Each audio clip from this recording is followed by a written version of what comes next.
जय हिंद। आज से हम लोग डिस्कस करने वाले हैं इंडियन एयरफोर्स वाई ग्रुप का जो एग्ज़ाम 2011 से लेकर 2020 तक ऑफलाइन मोड में तथा ऑनलाइन मोड में कंडक्ट हुआ है अलग अलग सेंटरों पे। और वाई ग्रुप में जितने भी मैथ के क्वेश्चंस बने हैं उन सब का कलेक्शंस में आपको डेली बेस पे देने वाला हूँ।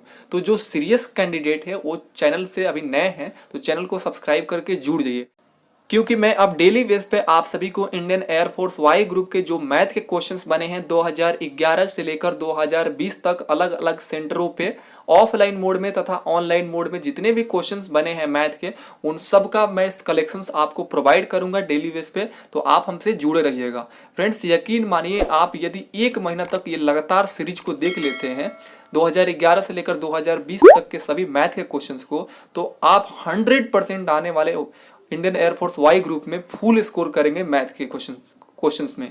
फ्रेंड्स, इसके पहले मैं 2011 से लेकर 2020 तक का आपको जीके कलेक्शंस प्रोवाइड कर दिया हूं, जिसका लिंक दे दूंगा आपको डिस्क्रिप्शन बॉक्स में। आप वहां से सभी जीके क्वेश्चंस देख लीजिएगा, सभी प्रीवियस क्वेश्चंस डाला हूं या प्लेलिस्ट बनाया गया है यूट्यूब पर, आप वहां से चेक कर सकते हैं। तो फ्रेंड्स, आज के वीडियो सेशंस में हम लोग डिस्कस करेंगे 1/9/2011 दिल्ली सेंटर पर जो वाई ग्रुप का एग्जाम कंडक्ट हुआ है वहां के सभी ये क्वेश्चंस है 100%। ये ना मानिएगा कि फेक है। जो भी इस चैनल पर क्वेश्चंस प्रोवाइड किया जाता है 100% रियल और ऑथेंटिक प्रोवाइड किया जाता है, कोई फेक नहीं है। यकीन मान के आप पढ़िएगा, आपके लिए काफी हेल्पफुल होगा ये सभी क्वेश्चंस। देख सकते हैं फ्रेंड्स, प्रॉपर ढंग से 10 क्वेश्चंस बना था 1/9/2011 के क्वेश्चंस पर, देख सकते हैं। तो ये सभी क्वेश्चंस को मैं बहुत ही शॉर्ट तरीका से बताऊंगा, क्योंकि फ्रेंड्स क्या होता है, एग्जाम में आपके पास टाइम की बहुत कमी होती है इंडियन एयरफोर्स एग्जाम में, अरागा सेक्शंस में, आप सभी जानते हैं। तो मैं बहुत ही आसान तरीका बताऊंगा, बिल्कुल आसान तरीका, ताकि आप लोग जल्दी जल्दी क्वेश्चंस करने का कैसे करना है उन सभी को जान सके। मैं अलग अलग तरीका बताऊंगा। तो चलिए फ्रेंड्स, देरी ना करते हुए एक एक क्वेश्चंस को डिस्कस करते हैं। और फ्रेंड्स, वीडियो सेशंस एंड होने के बाद आप इसका पीडीएफ डाउनलोड कर सकते हैं टेलीग्राम चैनल से जुड़ के, जिसका लिंक डिस्क्रिप्शन बॉक्स में है। चलिए देखिए, फर्स्ट क्वेश्चन पूछा गया था 1 से लेकर 100 तक के सभी संख्याओं का योग, मतलब 1 से लेकर 100 तक। तो देखिए 1 2 3 इस तरह इन सब का कितना तक का योग, 100 तक का। तो आप जानते हैं कि प्रथम n प्राकृत संख्याओं का योग का सूत्र क्या होता है। तो सूत्र होता है n इंटू n प्लस 1/2। ये होता है ना, बस इस पे लगा दीजिए। तो कितना तक, 100 तक कह रहा है। तो देखिए यहाँ पर n कितना है, नंबर कितना है, 100 है, संख्या कितना है 100, और n प्लस 1 यानी 100 प्लस 1 101 हो जाएगा, अब बट्टा 2।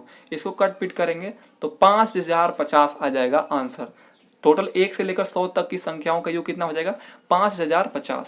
अब देखिए क्वेश्चन नंबर सेकंड, देखिए रेशियो से बहुत इजी क्वेश्चन से। 3 संख्याओं का रेशियो दिया है 3:5:7, ठीक है। उनका औसत, किनका, इन तीनों संख्याओं का औसत 35 दिया गया है। तो सबसे बड़ी संख्या क्या होगा। तो देखिए सबसे पहले हम लोग लिखे 3 संख्या है ना, प्रथम दूसरा और तीसरा, इनका रेशियो कितना है 3:5:7, ठीक है। तो देखिए सबसे पहले इनका औसत प्रश्न में दिया है 35, हम लोग रेशियो में औसत निकालेंगे कि इनका रेशियो में औसत कितना है। तो आप सभी जानते हैं औसत निकालने, एवरेज निकालने का तरीका क्या होता है, सभी संख्याओं का योग, मतलब इन सभी संख्याओं को जोड़कर कितनी संख्या है उनसे भाग दे दीजिए तो एवरेज निकल जाता है। तो हम लोग रेशियो में एवरेज निकालेंगे, तो इनको पहले जोड़ लिए तो 15 आया, इसको 3 से 1 2 3 संख्या था, 3 से भाग दे देंगे तो रेशियो में हमारा एवरेज निकल गया 5। तो रेशियो में एवरेज आया 5, जबकि क्वेश्चंस में कह रहा है 35 है। तो 5 बराबर 35 हो जाएगा, तो 1 यूनिट का मान कितना हो जाएगा 7, 5 7 35 कट जाएगा ना। तो 1 यूनिट का मान 7 आ गया। तो सबसे बड़ी संख्या कौन है जी, रेशियो में 7 है। तो 7 से यहाँ पे देखिए मल्टीप्लाई कर दिया, 7 7 49, यही सबसे बड़ी संख्या हो जाएगा। आई होप कि समझ आ गया।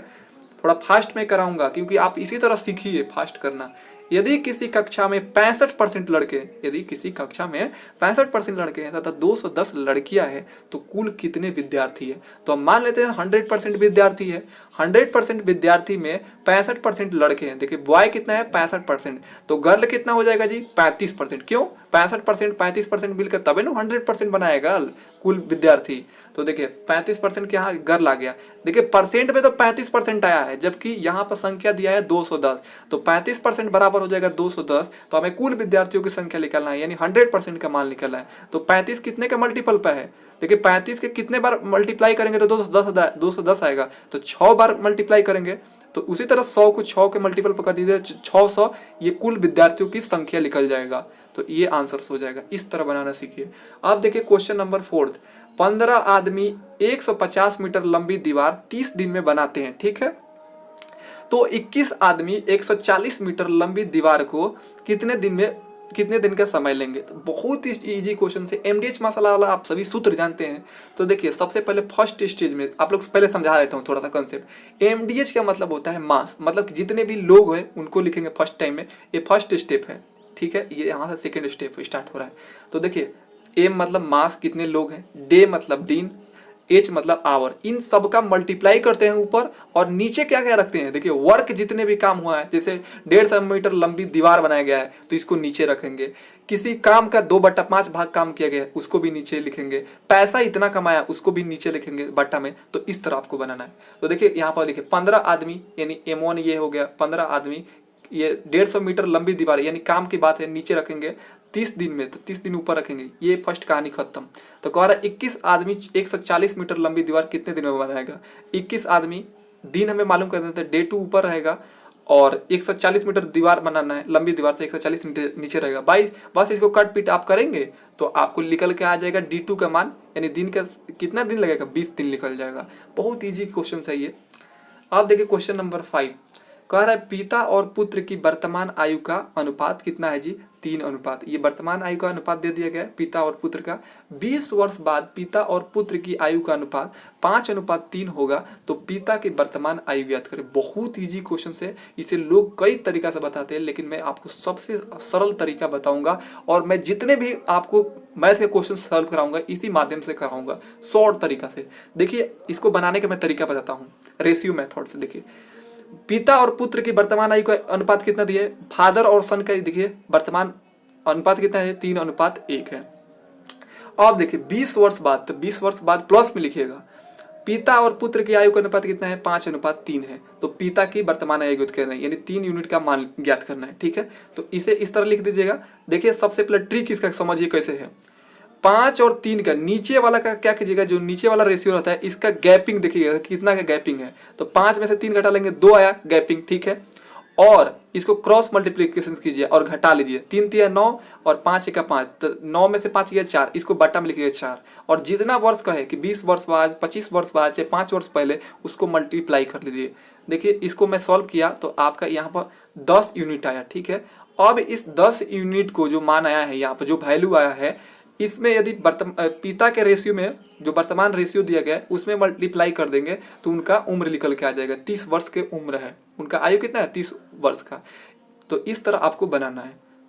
नेक्स्ट क्वेश्चन देखिए, क्वेश्चन नंबर 6। बहुत ही आसान तरीका से ये भी बनाएंगे। 6 लीटर के नमक के बिलियन में 5% नमक है, मतलब 6 लीटर का बिलियन बनाया गया है जिसमें 5% क्या है, नमक है। अब कहा जा रहा है 1 लीटर पानी वाष्पीकृत हो जाता है, मतलब पानी खत्म हो जाता है, उड़ जाता है, तो बचे बिलियन में नमक कितना परसेंट है। बहुत ही आसान क्वेश्चन है। पहले देखिए 6 लीटर का बिलियन था, 6 लिख दिए, इसमें कितना परसेंट भाई नमक था, 5% नमक है, तो मल्टीप्लाई 5% हो जाएगा। अब कह रहा है 1 लीटर पानी वाष्पीकृत हो जाता है, मतलब निकल जाता है, तो 6 से 5 लीटर का बिलियन बच जाएगा। 1 लीटर पानी खत्म हो जाएगा, पानी वाष्पीकृत हो जाता है, तो बिलियन कितना बचेगा, 5 लीटर का। और आप कह रहा है उसी में उस बिलियन में नमक का कितना परसेंट है, तो मान लेते हैं X% है। अब इन दोनों को बराबर कर लेते हैं। अब देखिए बराबर करके कट करेंगे, 5 से 5 कट गया, परसेंट से परसेंट कट गया। अब बचा क्या, x का मान 6। तो यही 6 x जो है माने थे कि नमक कितना परसेंट है, तो x 6%, यही नमक कितना परसेंट बचेगा, तो 6% है। बचे बिलियन में 6% नमक है। क्वेश्चन नंबर 7 देखें, ये भी बहुत आसान है।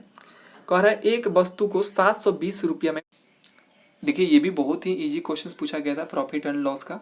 कह रहा है यहाँ पर एक वस्तु को 720 रुपया में बेचने पर 20% का लाभ होता है, तो 25% लाभ पर बेचने के लिए कितने में बेचना होगा। देखिए यहाँ पर बेचा बेचा वाला प्रश्न बन जाता है, तो इसे बहुत ही आसान तरीका से मैं आपको समझाऊंगा। एक वस्तु को 720 रुपया में बेचने पर 20% का लाभ होता है, तो मान लेते हैं उस वस्तु का क्रय मूल्य होगा 100 रुपया। कितना होगा, 100 रुपया मान लेते हैं कि क्रय मूल्य है। अब उस पर 20% का लाभ होगा। आप सभी जानते हैं क्रय मूल्य पर ही लाभ हानि निकलता है, तो 100 रुपया पर 20% का लाभ होगा तो 120 रुपया में बेचेगा। लेकिन क्वेश्चन में कह रहा है कि 720 रुपया में बेच रहा है, तो 120 बराबर हो जाएगा 720 के।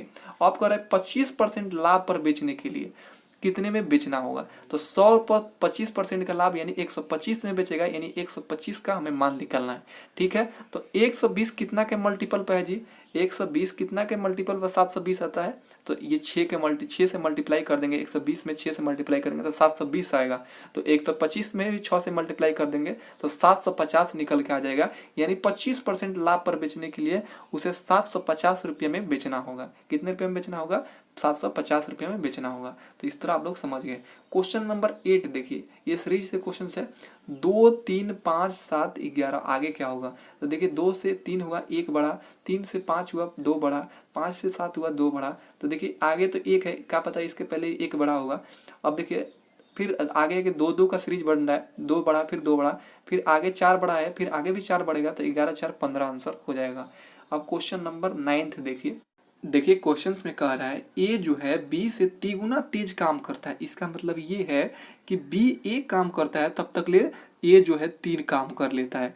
मतलब यहाँ पर जो कार्य क्षमता है ए और बी का 3:1 में इनका कार्य क्षमता है ए और बी का।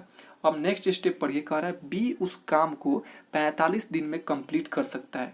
तो देखिए बी उस काम को, किस काम को, जो टोटल काम है उसे 45 दिन में कर सकता है। तो सबसे पहले हम लोग टोटल काम कैसे निकालेंगे? तो देखिए बी के कार्य क्षमता को अगर हम 45 से मल्टीप्लाई कर देते हैं दिन से, तो हमें टोटल कार्य मालूम चल जाता है। तो ये ऊपर टोटल कार्य मालूम चल गया, 1 से 45 से मल्टीप्लाई कर दिए। तो अब कह रहे हैं तो ये उसे कितने दिन में पूरा कर सकता है, मतलब टोटल कामों को ये कितने दिन में कर लेगा। तो ए के कार्य क्षमता से भाग दे दीजिए, तो 3 से इसे भाग दे देंगे, कट पिट करेंगे तो 15 आएगा। 15 डे में ये जो ए है उस काम को पूरा कर लेगा। आई होप समझ गए। अब देखिए क्वेश्चन नंबर 10, देखिए टाइम एंड वर्क से बहुत ही अच्छा क्वेश्चन पूछा गया है। ए एक काम को 15 दिन में कर सकता है। अभी हमें टोटल कार्य की जानकारी नहीं है, हम लिखा लेंगे। तथा ए एवं बी उसे 10 दिन में कंप्लीट करते हैं उस काम को, मतलब ए और बी मिलकर 10 दिन में कंप्लीट करते हैं। तो बी अकेला उसे कितने दिन में कंप्लीट करेगा? तो देखिए ए किसी काम को कितने दिन में कर रहा है? 15 दिन में। ए और बी साथ में मिलकर 10 दिन में। तो हम लोग सबसे पहले मालूम कर लेंगे कि कितना यूनिट का काम हमें करना है, टोटल काम कितना है। तो देखिए टोटल काम निकालने के लिए इनका 15 और 10 का एलसीएम निकल लेंगे, यानी 30 जो निकल के आएगा, ये 30 यूनिट हमें काम करना है। ठीक है, टोटल काम कितना है? 30 यूनिट का।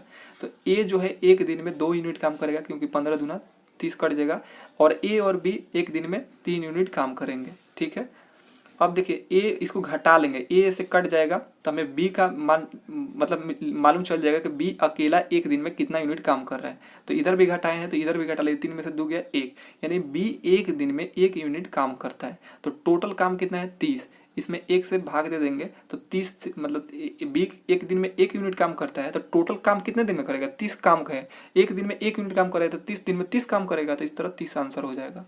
तो इस तरह फ्रेंड्स मैं टोटल 10 क्वेश्चन बहुत ही आसान तरीका से बताया। हाँ टाइम लिया, लेकिन बहुत ही आपको अच्छा अच्छा कंसेप्ट बताया। अब नेक्स्ट पार्ट में मिलते हैं, नए सेंटर पर जो एग्ज़ाम कंडक्ट हुए हैं उसको लेकर आएंगे। चैनल से जुड़ जाइए, क्योंकि मैं डेली आपको ऐसे ही जो प्रीवियस क्वेश्चंस में मैथ बने हैं क्वेश्चन, उन सबको कराने वाला हूँ। तब तक के लिए आप सभी को जय हिंद।